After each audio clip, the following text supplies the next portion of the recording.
Thank you for joining the NASDF podcast. I am Joy Reid, one of the co-founders of the National Association for Single and Divorced Families, and I am very lucky today to be joined by Dr. Karalynn Royster, who's a co-parenting expert, child psychologist, and definitely a mom who has been there. Dr. Royster is a highly trained expert who has supported hundreds of children and families throughout this very chaotic and challenging journey of, as she puts it, raising little humans. Mhm. She offers the guidance and wisdom that comes along with her profession and her training. And what makes it truly beautiful is that she really does get it. She gets where you're at. She gets where your family is at. She gets what you're struggling with, and she will work beside you and your family without judgment all the way. And I can personally attest, having spoken to her already, that she is absolutely a real, genuine, authentic, and caring individual, both in her work and in her life. Dr. Royster, thank you very much for being here with me today. Thank I you so appreciate it very much. much. Oh, I'm so sorry, Joy. I just talked right over you. I'm so excited. You can do that anytime, by the way. Actually, it's maybe preferable to just talk over me. Yeah, but we should warn your listeners that you and I just get going and then we just We do. cackle and talk over each other. I'm so happy to be here. Thank you for having me. Thank you. I wanted to ask a little bit, there's, especially because this is in working and gathering resources and advice and everything for our members along the way for the past couple of years, I ran into a plethora of divorce lawyers and divorce coaches. And when I come across a genuine professional who is trained and highly certified and has gone through the ringer, so to speak, or the educational ringer, and really can back up what they're talking about, that strikes a chord with me. And then after meeting you, it just blew me out of the water because Mhm. you are absolutely, by the way, in the right line of work. Oh, Speaking to thanks. Thank you. um, I finding the right guide or advisor in this time is challenging in therapy and coaching and everything else. And you really do care about what you're doing, and you are brilliant. So I wanted to ask how you got started and what has kept you like going, no, this This is path, it. Yeah. choosing this path. I think you're right.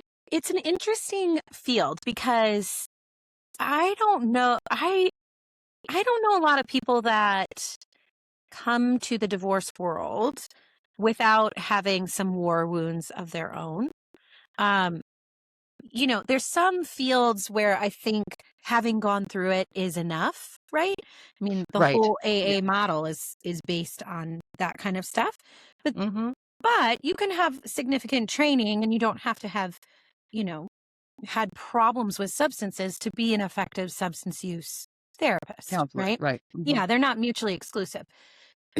That being said, I do think a lot of people in this field have some personal experience with it. Otherwise, why would you do it? Like, go work with happy, non-fighting sorts of things. I don't know. So I do think you have to have like a personal calling in some ways. Yeah. And I agree with you that just having walked through it gives you a lot of insight, but shouldn't be the only insight, right? Because Yeah. divorce, separation, children, for example, is so unique, every situation, that you really do have to have these skills that you kind of fall back on from your training and from your way of viewing the world that Yeah. you can bring to it. I kind of think of it like my doctorate, my mental health training didn't always teach me what to think, but it taught me how to think, right? How to think about Ooh, certain that's good. things, right?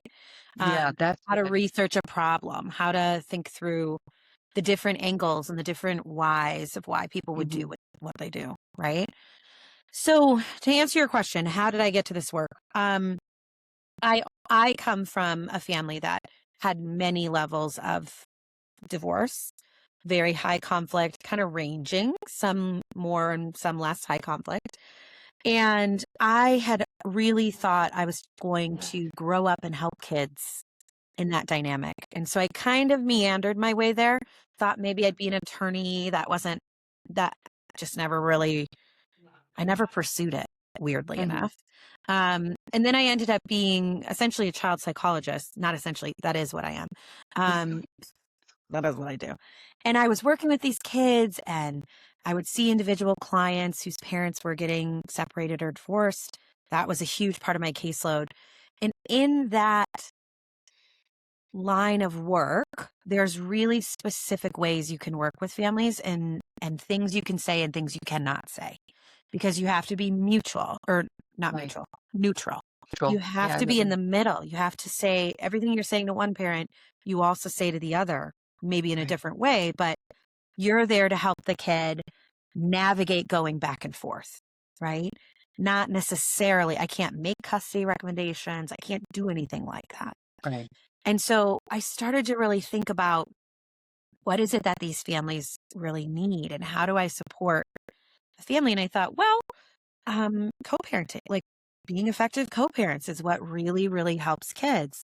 And Mhm. so I started down the path of a coaching business for women in particular, although now I work with men and women, um, around how to co-parent collaboratively.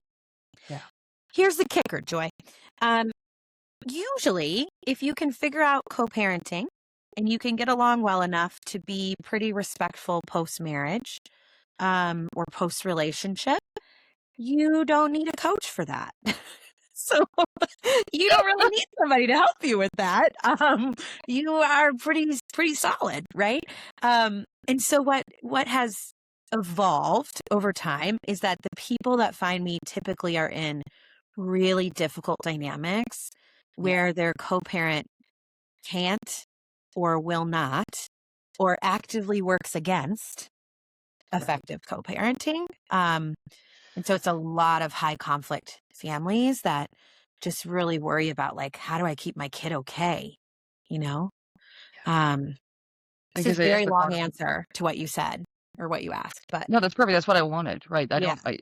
The you short like going deep. answers tell us Mhm. nothing. We do. That's Yeah. because to me that's the only stuff that's interesting. Mm-hmm. Like there's this epidermis level communication which doesn't tell anyone anything about the other person or about Correct. life or whatever. Yeah. And so very few of us can relate on that level. Whereas once you get like deeper and deeper into muscle and tissue, that's when it becomes alive and real. And that's when people can sit up and go, oh, okay, this, I can feel this. This resonates. Yes. Yeah. Yeah. And the thing that's so interesting about who I work with is that, and hopefully if they're listening, they're not like offended, right? Because most of the people I work with would love nothing more than to be cooperative with their co-parent. They Yeah. desperately want that. It's just not in the cards because of who their partner is, Yeah. ex-partner. Yeah. Partner is for a lot of reasons, right? So that's where I find myself. I still have my practice. I run a psychology practice as a psychologist, and I see kids, and that's what I love to do. And then I have a membership for moms that we meet every week and we talk through whatever is coming up, and it is everything. Oh, I'm sure. I'm Yeah. sure. Yeah. That has to be, I don't, I was very, very lucky in that my divorce was, I mean, beyond amicable. And there wasn't any custody issue to work out. I mean, one, I was the stepmom. I was the last parent to arrive on the scene, actually. Mm-hmm. So they are my boys and I love them, but there wasn't anything like I didn't have to worry about that. They were grown. They were, one was in college, the other one was leaving for college. We didn't have to hash anything out. And even if we did, we would have worked it out. Sherry Right. and I would have worked it out just fine. Can I see them on, the Mondays and Wednesdays that we have them? Can I take them out and can we Mm-hmm. would have worked that out fine. I cannot imagine having to work through not just these, because anytime you have to communicate with your ex, because there are reasons it's an ex, right? Like there, like Yeah. if it could have been a present, it would have been. This is Mm-hmm. when you reach that point, it's like, okay, we have exhausted every couples counseling route, we have exhausted every adjustment in love language and communication stuff. I can't anymore. Like It's just I not. am defeated. There's nothing. I Yeah. can't. Yes. So that's hard enough to communicate about anything with, Mm-hmm. okay, having to reach out in that space is hard enough. Hey, Toby has a dentist appointment on Wednesday. I have a late work meeting. Can you take him? That alone is a hard communication because you both are exhausted, tense, and depleted. But then you add into it when you have this layer of intentional Yeah. obstruction and intentional antagonistic behavior. and having to deal with that psychologically Yeah. and physiologically, because everything we feel up here manifests in here. Hmm. Like that has to be so painful and draining for the people that you work with. Yeah. And then holding space for that too. Yes. And what's so challenging is a lot of the women I work with wouldn't dream of that. They would move the meeting. They would have someone Yeah. else take them. Like they would not even open that door Yeah. because not only do they have to deal with whatever the response will be, which usually is not going to be positive, No. they then have to think about this extra layer of how is this going to be used against me? Is this going to come back in court that I put my work first and She I put don't work first. Right. yes, I don't take my kid to the dentist, right? And Right. Yeah, it's because you could just, spin that. yes, everything they have to think not only through the first decision, but then through the next decisions of how is it going to be spun, right? Oh my God. And the fact is, the kid doesn't go to the dentist. That's what happens, Right. right? And a lot of times I was seeing that play out in therapy. It's like we can't come together on who's taking to therapy, who's paying, what therapist we want. So somebody just blocks it and then it doesn't happen, right?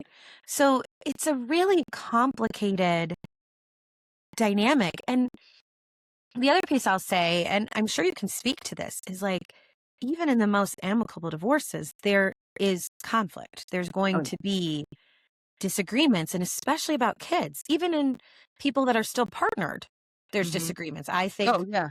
the horse lessons are too expensive, and you think they're really valuable, right? Mm-hmm. Or I even hate just this parenting dentist, style and all the way through, right? Too easy, exactly. too lax, too hard, too strict. Yeah, that's Yes, yeah. yes.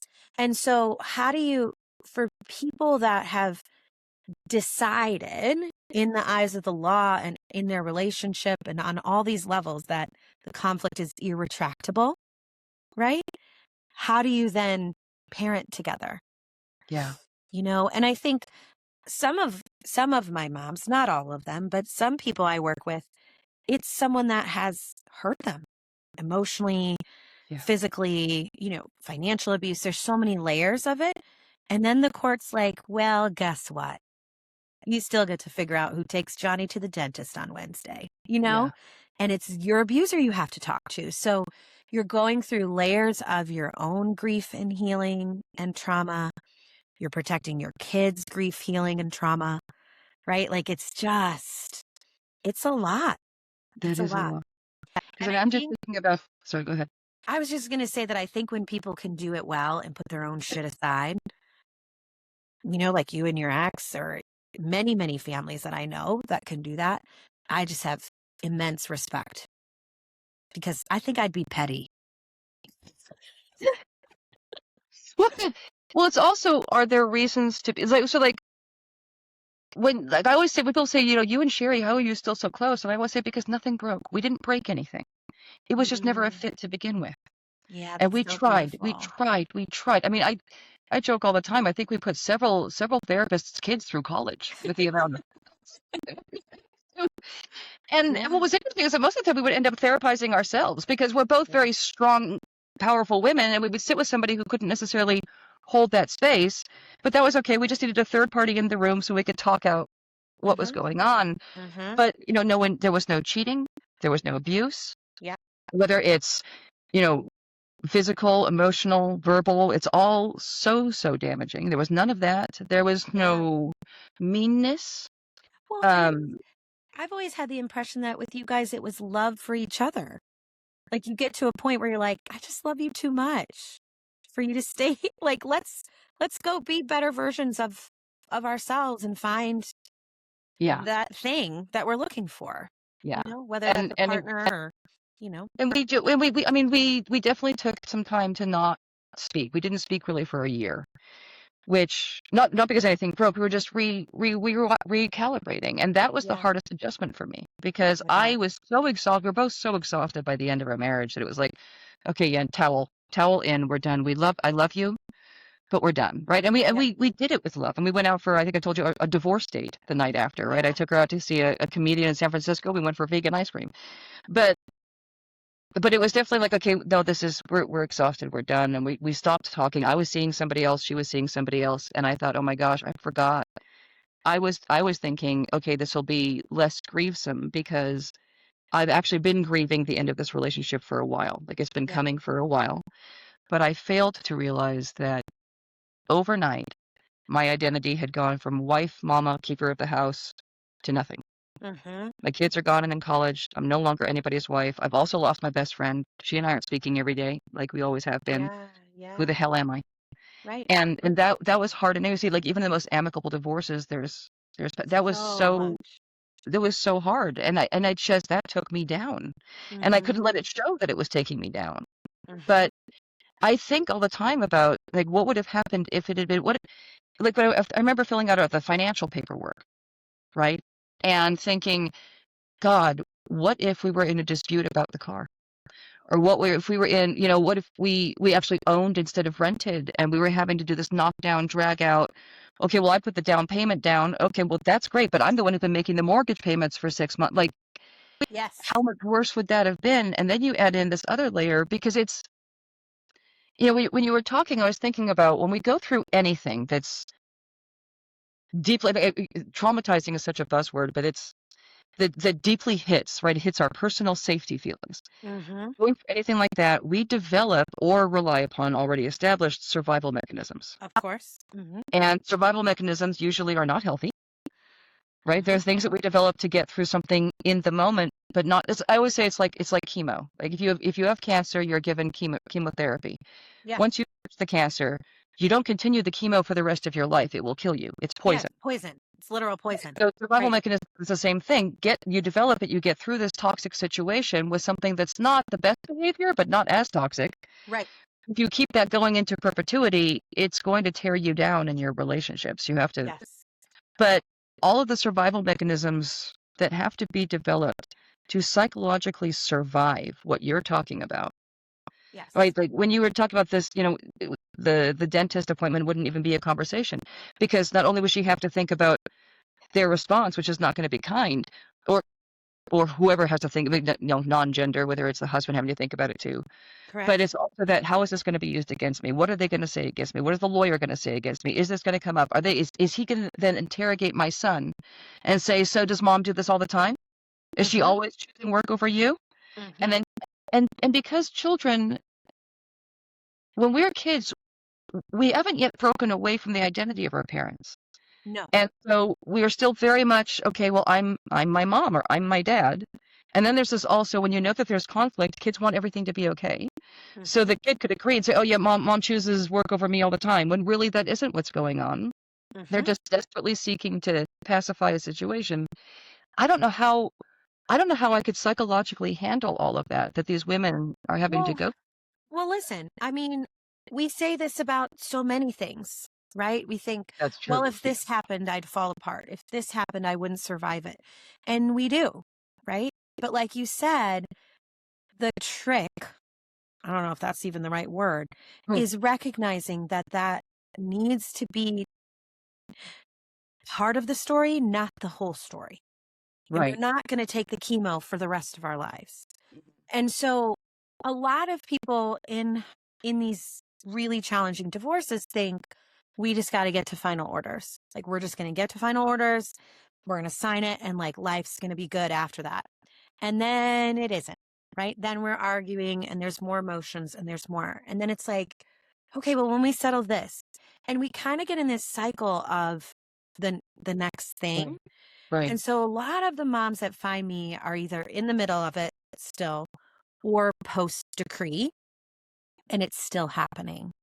So then it becomes a decision point of, am I going to keep living in fight or flight? Am I going to keep taking the chemo? Yeah. Okay, maybe I have to keep taking the chemo until like I may not have a choice, but Yeah. what can I do to keep myself okay? How do I offset this? How do I usually there's a movement out of that really, really like survival mode into like, okay, this is where we are. Like, I'd love This is to not normal. have a This high is yeah. conflict Hmm. sex. I really would, but I don't. Right. And so now how do I adjust to that? Right. Um, And I think that is trauma work. I think that's grief work. And I think those two words, one, are overused, but also are everywhere. There's a Yeah. million griefs and a million traumas when you go through something like this, Hmm. especially when it's with your kids, you Yeah. know? So it's funny you say this, because when I was developing the program and developing what I wanted to do with this part of my business, there was a lot of talk about like, well, what are you trying to get people? What's the outcome? What are they going to get if they work with you? And Right. I What's would, the sell point? would Yeah. struggle so much because I'm like, I don't, the, uh, like I can't get rid of their ex. I can't, like, I can't really, what's the outcome? I guess they feel better. Like, Good question. actually you don't, because it's talking about like the worst part of your life. Yeah, you also, Um, and you're digging even deeper, so you're going to feel shitty for a while. yes. So I'm like, I don't know. But really what I've learned, what I learned, the actual selling point, and I think this is true of many things with grief and trauma, is that people don't feel so alone. They don't feel Yeah. so isolated. Hmm. That's what I hear over and over again is like, this shit is exhausting. And it's really powerful to have people that get it. Yeah. I mean, this is a whole premise of what you guys are doing with NASDF and what I do, which is like, I'm I'm reminding you all the time, you're not alone in You're this. not alone. There are people that get it. There are people that want to help, and there are people that can help, Yeah. you know? And it's about picking what feels most supportive to you, Hmm. And you where know? you feel the most seen and heard. There is, I think the most powerful words in the English language are not "I love you," they're "I see you." Uh, I really see you. that's so And beautiful. we all want to be seen and we Uh-huh. all want to be heard. And Yeah. there's a different layer of being seen and heard by people. Like that's, you mentioned, AA and everything. And I know I'm breaking tradition because we're supposed to be anonymous, but I have a tattooed on my back. So I think the cat's already out of the bag. But I mean, I've been clean and sober for a bit. And one of the things that I loved about AA when I first started going, I was saying to a friend, I said, I can start a sentence and I don't even have to get 4 words in before everybody in the room is nodding. Yes. Yeah. And there's that I'm not alone, right? Like Mhm. I'm being seen and heard by people who they do, like you said, they get it. Yes. And there's such a power to not having to, especially in situations like this or in any kind of conflict, Mhm. you get so exhausted feeling like I have to be my own defense attorney, my own advocate, my own, like it's constant battle all the time, all the time, all the Correct. time. And when you realize you don't have to explain yourself to this other person, they get it and they feel you, the relief is palpable. Yes. And And this is like its own language. I mean, people will say things, and I think similar to hey, this, that you don't have to explain it. You don't have to yeah, explain when you say like my ex was really coercively controlling. Everybody in the room knows what that knows what means, that means, what it looks like, what it means, what it what it does. feels like. Yep. Yes. Yeah. And oh, he filed another motion, and this is what it's about, or litigation abuse, like these kind of buzzy words. And a lot of, so many, I don't think anybody goes through these situations, even amicable or not, without having a really good network. Usually they have a strong network of like friends and other people that have been through it. The trick is that people haven't, oh, froze for a second there. The trick No, is that people haven't, am I froze for you? you are. Okay. Now I think I'm Um, back. okay, no, you're good now. Okay. I think the trick is around support is it can be exhausting to explain things over and over, right? Yes. And it can be a lot for your family and your Yeah. friends to listen to. It's like sometimes you don't even know how traumatized it is for them, right? Right. Um, One thing that I noticed in the group, and I think this is similar to other like support models, certainly AA and some other ones, is the power that comes from other people's lived experiences. To be like, oh, when I've been where you are, and Yeah. here's what I think, right? Yep. Here's what helped me, and maybe it'll help you, maybe not, right? Hmm. But that's really powerful too, I think. That is, so Sherry, my ex, one of her favorite kind of parable stories is of the man that fell in a hole. And a man Mhm. comes along, sees the guy in a hole, and jumps into the hole with him. And the guy says, "What are you doing?" And the man said, "I've been in this hole before. I know the way out. Come on." Ugh, yeah. And she says, but to her, like that's what we all are supposed to do in this life, right? Mhm. Like when that's when we if we've been there, it's all right. Like I know how dark it is. I know how deep it is. I also know a way out. Yeah. So you just follow me. Put your feet where I'm putting my feet. Put your hands where I'm putting my hands, and we'll get back out of this. It's so beautiful.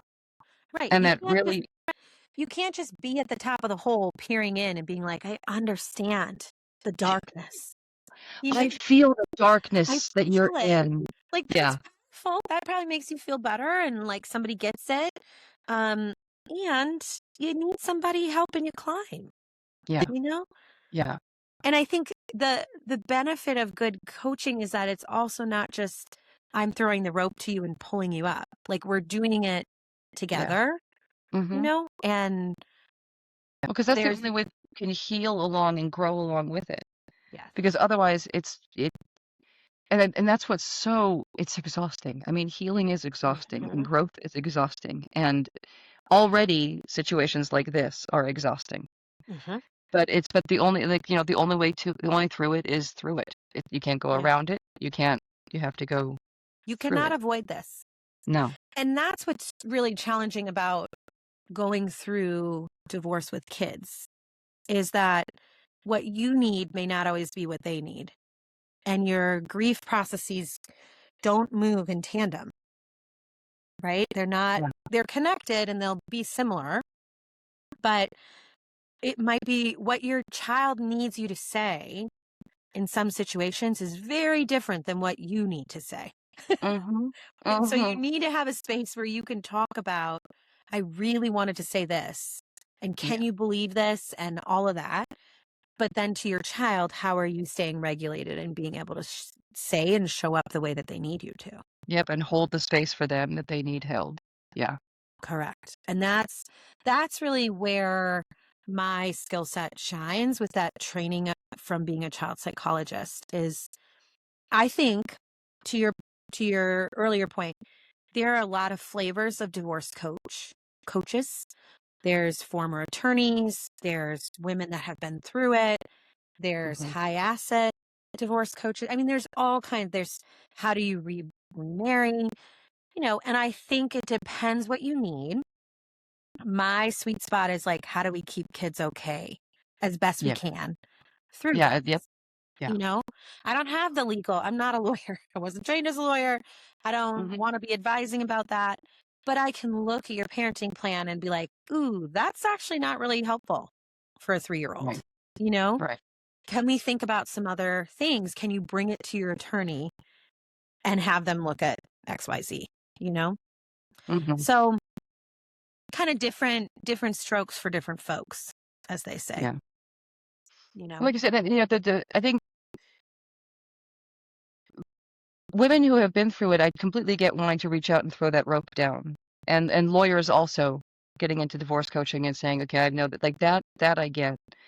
I think Hmm. for me it concerns me so much when there are people that just I was a life coach, but then I noticed a lot of my friends were getting divorced, and so I decided to become a divorce coach. What Hmm. scares me with that is that you're dealing with things that are highly, highly fragile, right? This Hmm. and this.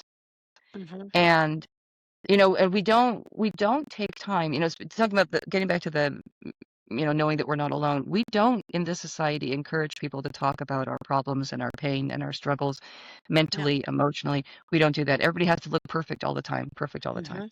Hmm. Hmm. And the reality, and it drives me crazy because we, especially women, we put so much thought and effort into this, right? Like this new diet and this exercise and dropping this weight and the makeup that I want to wear and the clothes, all of this effort into trying to make this better, but we don't pay any attention to this. And Hmm. it's like, okay, but if the captain is batshit crazy, it doesn't matter what condition the boat is in. Like you're running into the rocks. That's like so. We need to talk about this a little bit, but we don't, as a culture, let that happen. Mm-hmm. And this is so fragile. I mean, there are things that affect for years. One little thing can affect for years. Mm-hmm. Neural pathways get formed. Trauma indentations come in. And Yep. when you're dealing with high conflict situations, it just it gets me a little nuts when there are people who are just like, oh well, I'm just doing this because I pivoted. And it's like you're Mm-hmm. no, you're dealing with fragile situations. Yeah. And I get I want to. There's another life coach out there, or divorce coach, Michelle Heffron, and I love what she does because she goes deep. Like, she gets into it. She gets into the relationship work and the healing work. And there's a woman who is a divorced lawyer and went, okay, I'm not actually helping as much as I want to help. There's a couple of these. I'm going to pivot to coaching instead Mm-hmm. because all I'm getting is this, like, here's this giant mess and I can work towards a resolution, but then I just send you out the door. Yeah. Like there's Yep. I'm not doing what I want to do here. So I'm Yep. going to pivot to this side, and like massive respect for that. And a couple of women who have been through very high conflict and we're alone. Mm-hmm. And we're saying like that because yes, your friends can be support, but they're not always going to know.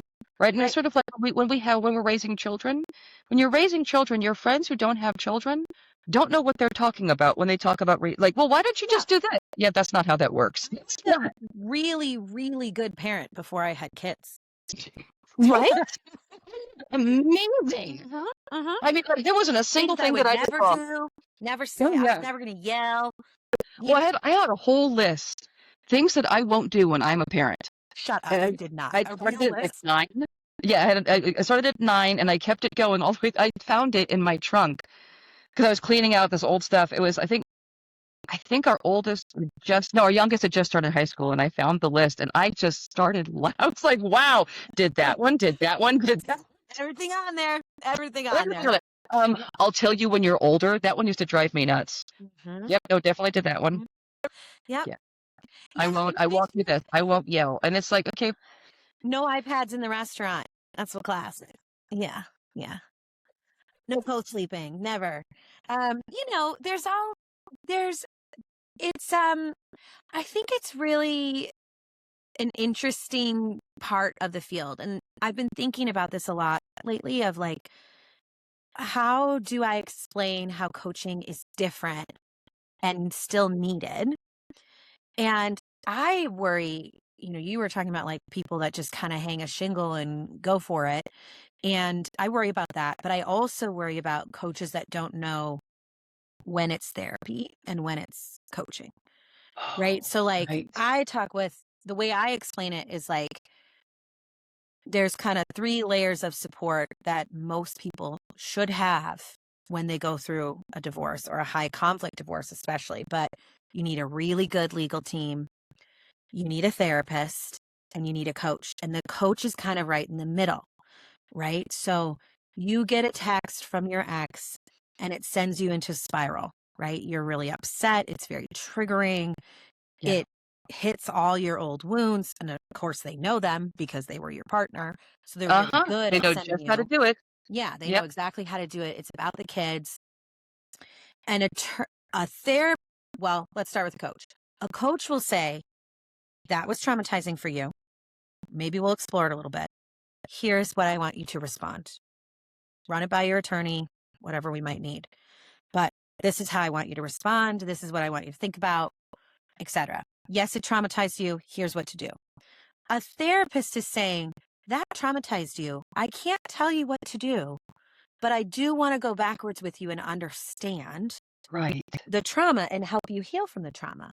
And then the attorney is saying, okay, this is very helpful for our legal strategy. Let me think about, excuse me, how to adjust your plan so that this person can't send you messages like that, or there's a barrier in between, right? We're going to get you Mhm. on our family wizard or whatever it might be. So there's different ways we all respond to the same thing. Right. What I worry about is coaches that don't know the line between therapy and Therapy and coaching coach. and start muddling in. So I might ask a coaching client, like, okay, this seems triggering. What is this reminding you of? Right. But I'm not doing the healing work, especially in a group setting. Right. Right. Right. Um, Yeah. I'm saying we all know where this is from.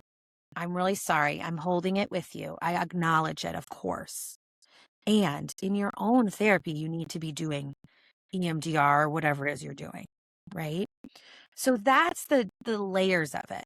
And each of those has very different cost barriers too, right? Yeah. So we got to think about that for people as well. Yeah. That's how I kind of think about the varieties of No, support. that is brilliant. I learned something just now because that's I mean I think I'm not the smartest. So I'm not the sharpest tool in the shed, so I learn something every Got day. it. But Yeah. that is a very interesting point Hmm. on several different levels. Actually, the difference between coaching and therapy and getting concerned, and I have to imagine that that has to be so hard to know in that moment as a coach. You can even know that you're approaching that moment, but then to like that would be tricky to navigate that. It is. And I think that there's some liability concerns with Yeah. it for those of us that are moving in both spaces. But what I can tell you is that in my head, it feels very different. Um, it also is really different because I typically do therapy with children. Hmm. So, and that's part of why I have this coaching business I do, because I would find myself wanting to say to my clients' parents, like, hey, Cool. this is what you need to do. I don't know if anybody's told you this, but this is what I want you This to is do. it. This is Yes. the path you need to follow. Yeah. Yes. Yes. And you can't ethically, you have to think of a lot more things in the therapy Yeah. space. Um, and then I had all this knowledge of kids in high conflict situations, and I wasn't able to teach about it. So Hmm. that's where it came from, truly. Well, that is Um, beautiful. thanks. Um, Thanks. it's um, always think it's interesting those because so many of us sort of stumble into our careers, right? We're Mhm. just like I mean, like before I launched this, I had stumbled into a business admin career. It's not like it was what I was called for. It was Mhm. there's no great passion involved in it for me at all. Mhm. But and it wasn't exactly putting out medicine and healing into the work or into the world. Yeah, I Um, love when you say medicine and healing. well, because it is, and that's what I'm bringing that up is what you do is. Yeah. There are so many different kinds of medicine, and we all need every kind right now. And what you Mhm. do is because these situations, the end of a marriage in any way, whether it's toxic, not toxic, mutually agreed upon, whatever, it's painful. Mhm. It's the death of dreams. It's the death of plans. It's losing each other's family, Mhm. right? Like my sister flat out told me, I am not going to stop calling Sherry my sister-in-law. I said, that's fine. You don't have to. Yeah. Right? Like that's Yeah. still, and it- and I'm lucky. Like it didn't change anything with my kids, but Mhm. it's painful and it hurts and it rips Yeah. and it forms wounds. Just like any pain forms wounds. And then you Yeah. add into it the toxicity and the challenge, and you add into it wanting to keep your kids safe and then having to I mean, we can get very mama bear with our kids, right? To an Yeah. nth degree, but Yeah. having to tailor that back too, like how much to show and how much not to show. All of this is such a struggle, and it hurts. And what you Mhm. do is medicine, and you are. Thanks. I just don't speak highly enough of you. I just love you. I think you are a Thank you. phenomenal person, and I absolutely think that you are doing what you should be doing on this planet because we need Thank more you. people like you who are genuine and real Yeah. and authentic and have integrity and care, really genuinely Yeah. care. Yeah. I mean, I very much believe that I'm walking in my calling. I very, very much believe that. And I think there are days and there are times when that is very painful, right? And very challenging and hard. And I have my own support systems for that, including my own therapist. You have to, just because it's work that is purpose driven doesn't mean it's not challenging, right? Like Oh no, the that it divorce can be space just is horrible, like yeah. truly awful. Yeah. And you see people, sometimes at the worst moments in their lives.